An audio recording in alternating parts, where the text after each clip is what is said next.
Në ditën e dytë të vizitës së tij në Bruksel, kryeministri i Shqipërisë Edi Rama ka zhvilluar mëngjesin e së martës një takim me sekretarin e përgjithshëm të NATO-s, Anders Fogh Rasmussen. Takimi është zhvilluar me dyert të mbyllura, por në fund të tij të dy zyrtarët kanë mbajtur një konferencë të përbashkët për shtyp, në të cilën zoti Rasmussen ka vlerësuar angazhimet e Shqipërisë në misionet e NATO-s. Shqipëria ka dhënë një kontribut të rëndësishëm për sigurinë, të punojmë më ngushtë bashkë për të përballuar sfidat e përbashkëta.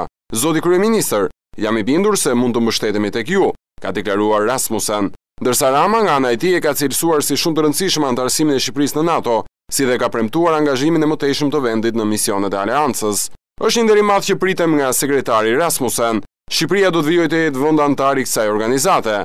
Neve na është dashur shumë kohë për të bërë pjesë e NATO-s. Kemi marrë përsipër të gjitha përgjegjësitë për të kryer këtë detyrë dhe do të bëjmë më të mirën. Do të bëjmë më të mirën për të ruajtur reputacionin e kësaj organizate, ka thënë Rama. Një ditë më parë, kryeministri i ri i Shqipërisë mori pjesë në një seancë dëgjimore në Komisionin e Jashtëm të Parlamentit Evropian dhe pati një takim me presidentin e Parlamentit Evropian, zotin Martin Schulz.